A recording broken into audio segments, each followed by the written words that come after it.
Welcome back to the final episode of making an Appalachian Dulcimer. In our previous episode, I had just completed marking the fretboard, installing the headstock, and was in the process of shaping the neck. My plan for this episode is to finish carving the neck, install some hardware, and apply finish to the instrument.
The neck still needs to be carved to its final shape, so I'm going to turn my attention to that.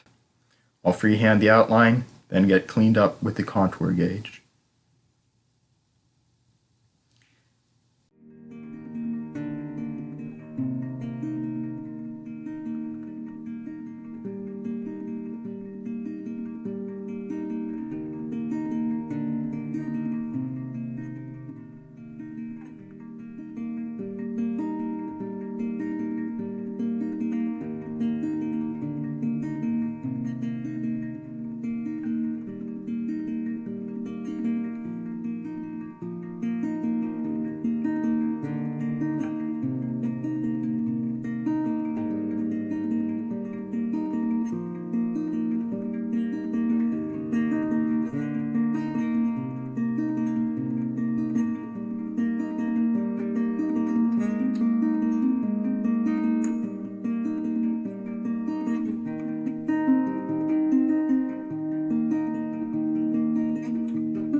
A mandolin bridge is designed to be adjustable both in terms of height and position on the instrument. Unlike a traditional dulcimer bridge, which sits in a slot cut into the fingerboard, the mandolin bridge is held in place by tension from the strings, which makes it easier to adjust. It also includes a screw and a nut on either end, so the height of the strings can be raised or lowered, making the instrument easier to play.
Once the shaping with the file is complete, the next phase involves cleaning up the edges and surfaces with some sandpaper to remove any marks left behind.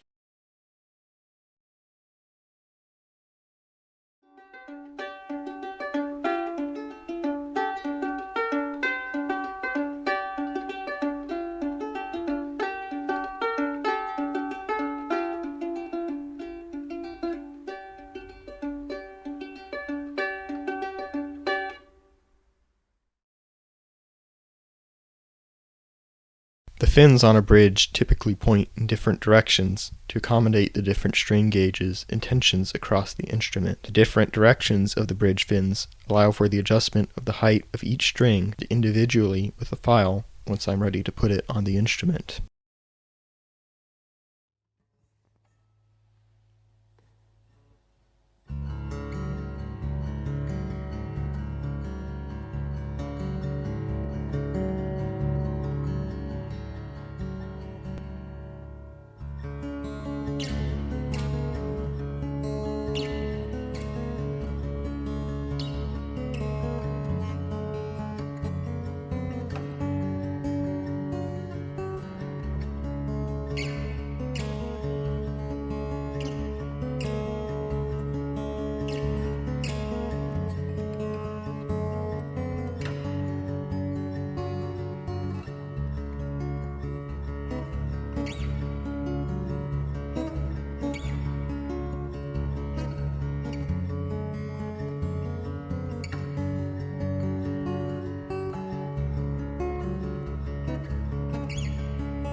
The end pins are what hold the other ends of the string in place. As far as I can tell from my research for this project, there is no standard way that dulcimers are strung. Different traditions employ various techniques, ranging from wrapping the string ends around the pins and inserting them into the instrument like an electric guitar, to looping them over dowels in the end block. I even saw some old dulcimers that use nails instead of pins. Given the variety of traditions, I think I'm safe just putting pins through the loop.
I've moved around the side of the house, so I'm in the full sun, which I found is brighter than the light set up in the shop.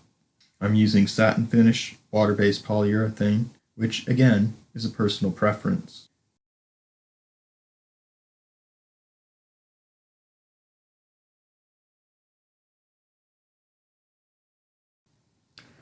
I should have masked off the fretboard when I applied the finish. Since I didn't do that, some polyurethane has run into the slots cut for the frets, and has proven difficult to remove. The solution I came up with is to heat a sacrificial X-Acto blade red hot and burn or scrape it clean.